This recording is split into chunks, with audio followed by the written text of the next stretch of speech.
පිළිගන්නම් මගේ YouTube channel එකට මාව subscribe කරලා like කරලා තියාගන්න අමතක කරන්න එපා.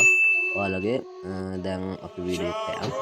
ඔයාලගේ Google එක ඔයාලා open කරගන්න.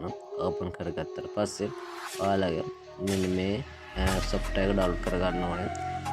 ඔයාලා මේක type කරගන්න Google එකේ. ඊට පස්සේ ඔයාලට මෙන්න මේ software එක download කරගන්න පුළුවන්. මේ වගේ interface එකක් තමයි හම්බෙන්නේ. ඔයාලා මේ දෙකෙන් එකක් ඩවුන්ලෝඩ් කරගන්න. ඩවුන්ලෝඩ් 64 බීට් නැත්නම් ඩවුන්ලෝඩ් 32 බීට්. ඒ දෙකෙන් එකක් ඔයාලගේ PC එකේ අනුව ඔයාලා ඩවුන්ලෝඩ් කරගන්න. මම 64 බීට් ඩවුන්ලෝඩ් කරගත්තා. ඊට පස්සේ ඔයාලට ඒක ඩවුන්ලෝඩ් කරගත්තට පස්සේ මෙන්න මේ වගේ ස්ක්‍රිප්ට් ෆයිල් එකක් හම්බෙන්නේ. ඒ ස්ක්‍රිප්ට් ෆයිල් එක ස්ක්‍රිප්ට් එක දීලා ඉන්ස්ටෝල් කරගන්න ඕන. ඊට පස්සේ මෙන්න මේ වගේ ෆයිල් එකක් හම්බෙන්නේ ඔයාලට. ඒ ස්ට්‍රක්චරල් ෆයිල් එක ඇතුලේ ඊට පස්සේ මෙන්න මේ ෆයිල් එක ඕපන් කරගන්න ඕන. මේක ඕපන් කරගන්න. ඔයා ඕපන් කරගද්දී ඔයාලා මේ ෆෝන් එකත් වැඩ වගේක් තියෙනවා කරගන්න. මම ඊට පස්සේ දැන් ඔයාලට ෆෝන් එකේ කරගන්න තියෙන මොකද්ද කියලා ඔයාලට කියන්නම්.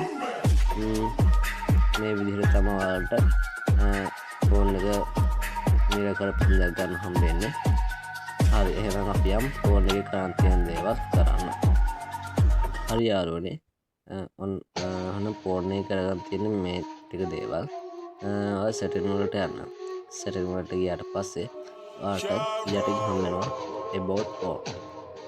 ඔයා about phone ක්ලික් කරගන්න. about phone ක්ලික් කරගත්තට පස්සේ හොයාගන්න බිල් නම්බර්. මගේ යටින් බිල් නම්බර් එකේ තියෙනවා. ඒක තුන් පාරක් හතර පාරක් විතර ටච් කරලා ඊට පස්සේ ඔයාලට එනවා ලොක් එක ඔයාගේ ෆෝන් එකේ. මගේ දැන් ඉන්නේ මම මේක ඕපන් කරගෙන තියෙන්නේ.